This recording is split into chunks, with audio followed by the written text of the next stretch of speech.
ان کا سارا خرچہ آپ اٹھاتے ہیں، ان کا سارا انتظام آپ دیکھتے ہیں، ان کے سارے دکھ درد میں آپ شریک ہوتے ہیں، یہ صرف اس لیے ہے کہ وہ بڑے ہو کے جو ہے جوان بن جائیں، توانا بن جائیں جسمانی لحاظ سے؟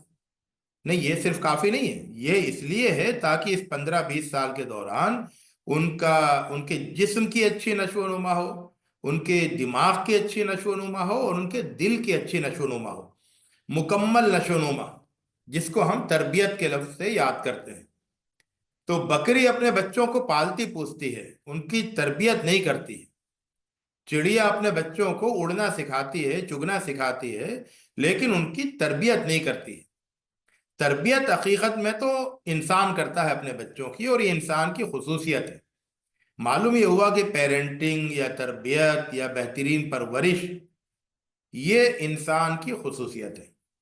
اب اگر انسان نے اپنی ذمہ داری کو ادا نہیں کیا تو گویا کہ اس نے اپنے آپ کو ایک محض ایک جانور سمجھا، اپنے بچے کو ایک جانور کا بچہ سمجھا، اور اس کے بعد جس طرح سے دوسرے جانور اپنے بچوں کو پال پوس رہے ہیں اسی طرح سے وہ بھی پالتا پوستا ہے۔ اب ہم یہاں پر جائزہ لیں کہ ہمارا رول اپنے بچوں کے تئیں وہ محض ایک جانور جیسا ہے جو اپنے بچوں کو پالتا پوستا ہے، ایک پرندے جیسا ہے، یا ہمارا رول ایک انسان والا ہے؟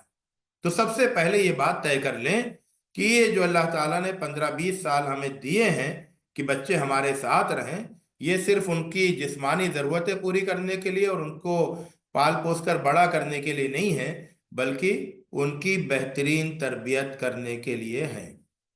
یہ پہلی بات ہوگی۔ دوسری بات، تربیت کا سلسلہ کب شروع ہوتا ہے؟ تربیت کب سے کی جائے؟ تو عام طور سے ہمارے یہاں کمزوری یہ پائی جاتی ہے کہ ہم سوچتے ہیں کہ جب بچہ باشعور ہو جائے گا تب ہم اس کی تربیت کریں گے، ابھی تو چھوٹا ہے، ابھی تو کچھ سمجھتا نہیں ہے، ابھی تو اس کی کھیلنے کی عمر ہے، ابھی اس کو کیا سکھایا جائے۔ اس طرح سے ٹلتا رہتا ہے، ٹلتے ٹلتے ٹلتے ایک دن آتا ہے کہ بچہ جوان ہو جاتا ہے، پھر ایک دن آتا ہے کہ بچہ وہ ہماری سنتا ہی نہیں ہے، ہم چاہتے ہیں کہ ہم اس کو کچھ سمجھائیں اور وہ نہیں سمجھتا ہے۔ تو پھر بچے کو کی تربیت کرنے کی عمر کب شروع ہوتی ہے، کب سے بچے کی تربیت کریں؟ یہ بہت اہم سوال ہے، اور اس سوال کو لے کر ایک صاحب، وہ ایک بڑے عربی مفکر ہیں، عبد الرحمن کواکبی، ان کے پاس پہنچے۔ الجزائر کے، الجیریا کے ایک بہت بڑے مفکر تھے پچھلی صدی کے، ان کے پاس پہنچے اور انہوں نے کہا کہ مجھے مشورہ دیجئے کہ میں اپنے بچے کی تربیت کیسے کروں۔ تو انہوں نے کہا تمہارا بچہ کتنا بڑا ہو گیا؟ تو انہوں نے کہا میرا بچہ 1 مہینے کا ہو گیا۔ کہا بچہ 1 مہینے کا ہو گیا، اب تمہیں اس کی تربیت کا خیال آیا؟ تم نے تو بہت دیر کر دی، تم نے بہت دیر کر دی۔ ارے ابھی تو بچہ 1 ہی مہینے کا ہوا ہے، ابھی تو کافی وقت ہے میرے پاس تربیت کا۔ نہیں نہیں نہیں، تم نے دیر کر دی۔ پھر اس کی وضاحت کی گئی کہ کیسے دیر ہو گئی۔ تو اس کی ایک مثال یہ ہے کہ بچہ جب پیدا ہوتا ہے تو کیا ہوتا ہے کہ بچہ جب پیدا ہوتا ہے تو اس کو بھوک لگتی ہے، تو ماں اس کو دودھ پلاتی ہے۔ تو وہ ہوتا کیا ہے کہ بچے کو جب بھوک لگتی ہے تو بچہ روتا ہے، اور جب بچہ روتا ہے تو ماں اس کو دودھ پلاتی ہے۔ پھر بچے کو بھوک لگتی ہے تو وہ روتا ہے، پھر ماں اس کو دودھ پلاتی ہے۔ اب اس میں غلط کیا بات ہے؟ کوئی بتائیں گے آپ لوگوں میں سے کہ اس میں کیا غلط بات ہے؟ یا یہ ٹھیک ہے بچے کو بھوک لگے، بچہ روئے، ماں اس کو فوراً دودھ پلا دے؟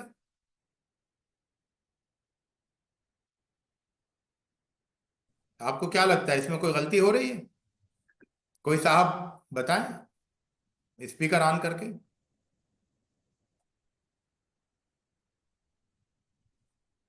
ماں کو خود سے جو ہے ایک وقت متعین کرنا چاہیے، اس وقت کے مطابق جو ہے بغیر روئے ہوئے اس کو، لیکن اس میں یعنی کیا حرج اس ہے کہ کی اگر اس وہ کو بچے کو ضرورت کا بھوک لگے، اظہار کرنے سے پہلے خود بچہ سے روئے جو اور ہے وہ دودھ پی لے، اس میں کیا حرج ہے؟